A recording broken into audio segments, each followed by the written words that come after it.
सुखदं केवलं ज्ञानमूर्तिं द्वन्द्वातीतं गगनसदृशं तत्त्वमस्यादिलक्ष्यम्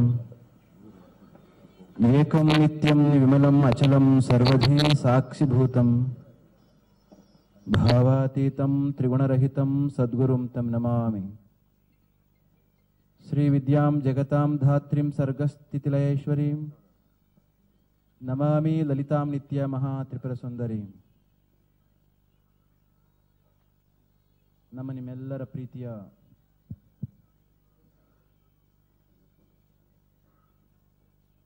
ಅಂಬರೀಷ್ ಅವರು ಭೌತಿಕವಾಗಿ ನಮ್ಮಿಂದ ದೂರವಾಗಿದ್ದಾರೆ. ಆ ಎಲ್ಲ ಕಾರ್ಯಕ್ರಮಗಳನ್ನು ನಾವು ಶಿಸ್ತುಬದ್ಧವಾಗಿ ಆಚರಿಸಿದ ನಂತರದಲ್ಲಿ ಕರ್ನಾಟಕ ಚಲನಚಿತ್ರ ಮಂಡಳಿಯಿಂದ ಅವರಿಗೆ ಭಾವಪೂರ್ಣ ಶ್ರದ್ಧಾಂಜಲಿಯನ್ನು ಅರ್ಪಿಸುವ ಇವತ್ತಿನ ಈ ಕಾರ್ಯಕ್ರಮದಲ್ಲಿ ಅಂಬರೀಷ್ ಅವರಿಗೆ, ನಮಗೆ ಎಲ್ಲರಿಗೂ ಕೂಡ ಗುರುಗಳಾಗಿದ್ದಂಥ ಪರಮಪೂಜ್ಯ ಜಗದ್ಗುರು ಶ್ರೀ ಡಾಕ್ಟರ್ ಬಾಲಗಂಗಾಧರನಾಥ ಮಹಾಸ್ವಾಮೀಜಿಯವರ ದಿವ್ಯ ಚೇತನಕ್ಕೆ ಮನಸ್ಸು ನಮಿಸಿ,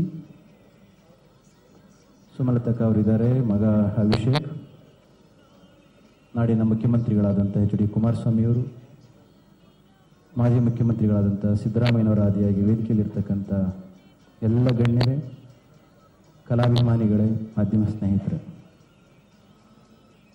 ಬೇರೊಂದು ಕಾರ್ಯಕ್ರಮ ಇದೆ. ಅಂಬರೀಷ್ ಅವರ ಬಗೆಗೆ ಏನು ವಿಚಾರಗಳು ಗೊತ್ತಿಲ್ಲ ಅಂತಲ್ಲ ಈ ಮಾತುಗಳು. ಅಂತ ಮೇರು ನಟನನ್ನು ಕಳೆದುಕೊಂಡಂಥ ಈ ಸಂದರ್ಭದಲ್ಲಿ ತಾಯಿ ಸರಸ್ವತಿಗೆ ಹಲವಾರು ಮುಖಗಳು, ಕಲೆಯೂ ಕೂಡ ಒಂದು ಮುಖ. ಕಲಾ ಸರಸ್ವತಿಯನ್ನು ಆರಾಧಿಸಿ ಕಲೆಗೆ ಯಾವ ಜಾತಿ, ಧರ್ಮ, ದೇಶ, ಗಡಿಗಳ ಒಂದು ಇತಿಮಿತಿ ಇಲ್ಲ ಅಂತ ತೋರಿಸಿಕೊಟ್ಟಂಥ ಮಹಾನ್ ಪುರುಷ ಅಂಬರೀಷ್ ಅವರು. ಶ್ರೀಮಠದೊಂದಿಗೆ ಅವರ ಅವಿನಾಭಾವ ಸಂಬಂಧ ಪೂಜ್ಯ ಗುರುಜಿಯವರ ಕಾಲದಲ್ಲಿ ಕೂಡ ಇದ್ದಂತಹದ್ದು. ಅವರ ಆರೋಗ್ಯ 4 ವರ್ಷಗಳ ಹಿಂದೆ ಕೆಟ್ಟ ನಂತರದಲ್ಲಿ ಅಮೆರಿಕಕ್ಕೆ ಅಕ್ಕ ಸಮ್ಮೇಳನಕ್ಕೆ ಬಂದಾಗ ತಾಯಿ ಸುಮಲತಾ ಅವರು ಕೂಡ ಇದ್ರು. ಆದಿಚುಂಚನಗಿರಿ ಮಠ ನ್ಯೂ ಜೆರ್ಸಿಯಲ್ಲಿ ಇದೆ. ಅಲ್ಲಿಗೆ ಬಂದಾಗ ಅವರಿಗೆ ಹೇಳಿದ್ವಿ ಆರೋಗ್ಯ ಚೆನ್ನಾಗಿ ನೋಡ್ಕೊಳ್ಳಿ ಅಂತ. ಅವ್ರು ಕೇಳಿದರು, why should I look after my health ಅಂತಂದ್ರು. Because you are grace by the lord ಅಂತ ಇದೇ ಶಬ್ದಗಳನ್ನ ಉಪಯೋಗಿಸಿದ್ವಿ. ಗ್ರೇಸ್ ಅಂದ್ರೆ ಏನು ಅಂತಂದ್ರೆ ಕೃಪೆ ಅಂತ. If it is grace by the Lord, it is the duty of the Lord to take care of my health, it is not my duty ಅಂತ. ನಿನ್ನೆ ಬರಬೇಕಾಗಿತ್ತು, ಯಾಕೆ ಬರಲಿಲ್ಲ ಮಠಕ್ಕೆ ಅಂತ ಕೇಳಿ ಜೊತೆಯಲ್ಲಿ ಇದ್ರು ಅವರು ತಮಾಷೆ ಮಾಡ್ತಾ ಇದ್ರಲ್ಲ, ಸಿದ್ದರಾಮಯ್ಯನವ್ರು ಹೇಳಿದಾಗೆ ಜೋರಾಗಿ ರೇಗಿದ್ರು. ನನಗೆ ಫೋನ್ ಮಾಡ್ತೀರಿ ನೀವು, ಅಕ್ಕ ಹೆಂಗಿದ್ದಾರೆ ಅಂತ ಕೇಳ್ತೀರಿ. ನನಗೆ ಫೋನ್ ಮಾಡಿಬಿಟ್ಟು ಅವ್ರ ಆರೋಗ್ಯ ವಿಚಾರಿಸೋದಾದ್ರೆ ನನಗೆ ಯಾಕೆ ನೀವು ಫೋನ್ ಮಾಡೋದು ಅಂತ ಹೇಳಿದರು. ಜೊತೆಲಿ ಅವ್ರನ್ನ ಕೂಡ ಕರ್ಕೊಂಡು ಬಂದಿದ್ರು. ನಾನೇನೋ ಮಠಕ್ಕೆ ಬರ್ತೀನಿ, ನನಗೆ ಬೇಕಾದ್ ಕೊಡ್ತೀರಾ ನೀವು ಅಂತ. ಪ್ರಸಾದ ಇದೆ ಬನ್ನಿ ಅಂತ. ಈ ರೀತಿ ಅವರು ಮಾತನಾಡ್ತಾ ಇದ್ದಂಥ ಒಂದು ಶೈಲಿ. ಈ ಎಲ್ಲ ದೃಷ್ಟಿಯಿಂದ ಅವರ ಬಗೆಗೆ ಹೇಳ್ತಾ ಹೋದರೆ ಹಲವಾರು ಭಾವನೆಗಳು ಎಡತಾಗ್ತವೆ. ಟ್ಯಾಗೂರ್ ಹೇಳಿದ ಮಾತು ಮತ್ತೊಮ್ಮೆ ನೆನಪಾಗುತ್ತೆ. ಸಿದ್ದರಾಮಯ್ಯನವ್ರು ಹೇಳಿದರು ಸ್ನೇಹಜೀವಿ ಅಂತ. ಈಳೆಗೆ ಮನುಷ್ಯ ಬರ್ತಾನೆ, ಇರ್ತಾನೆ, ಹೋಗ್ತಾನೆ. ಬಂದು ಹೋಗುವ ಮಧ್ಯದಲ್ಲಿ ಬದುಕುವ ರೀತಿ ಹೇಗಿರುತ್ತೆ?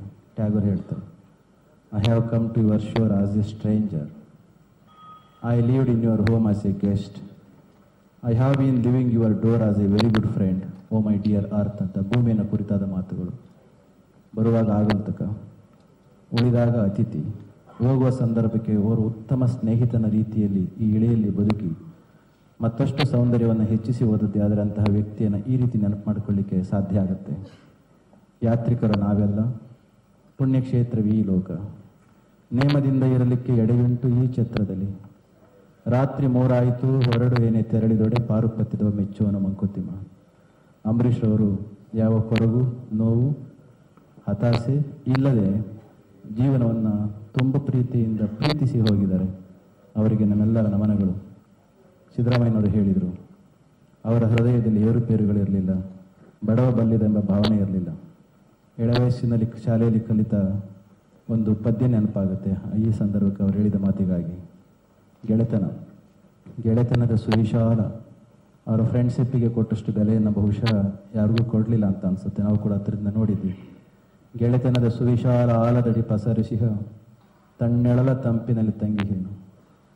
ಅಲ್ಲಿ ವಂಚನೆ ಇಲ್ಲ, ಚಂಚಲತೆ ಇನಿತಿಲ್ಲ, ಮೇಲು ಕೀಳುಗಳೆಂಬ ಭೇದವಿಲ್ಲ, ಅಹಮಿಕೆಯ ನೆವಮಿಲ್ಲ, ದ್ವೇಷ ಗಣಮಣವಿಲ್ಲ, ಸಣ್ಣತನ ಸಂಕೋಚ ಮೊದಲಿಗಿಲ್ಲ.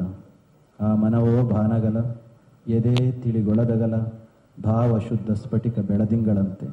ಇಂತಹ ವ್ಯಕ್ತಿತ್ವವುಳ್ಳಂಥ ಅಂಬರೀಷ್ ಅವರಿಗೆ ಮತ್ತೊಮ್ಮೆ ಶ್ರದ್ಧಾಂಜಲಿಯ ಭಾವಪೂರ್ಣ ನಮನಗಳನ್ನ ಸಲ್ಲಿಸಿ ನನ್ನ ಮಾತುಗಳನ್ನ ಮುಗಿಸ್ತೀನಿ. ಜೈ ಶ್ರೀರಾಮ್.